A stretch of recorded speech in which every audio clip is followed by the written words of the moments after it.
Hello guys, in this advanced trick video, I would be showing you how to solve these two really easy ZBLL cases.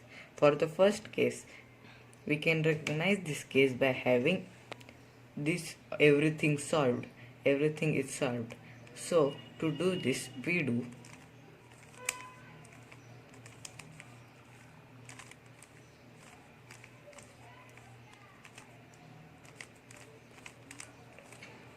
you might think this algorithm is difficult to memorize, but it's not. It's very easy. So to memorize it, we first do r u2 r prime u2, then we take out this pair by r prime u prime r, and by doing a u we insert this front pair, and then do a u2 and insert this pair by doing r prime u2 r, like this.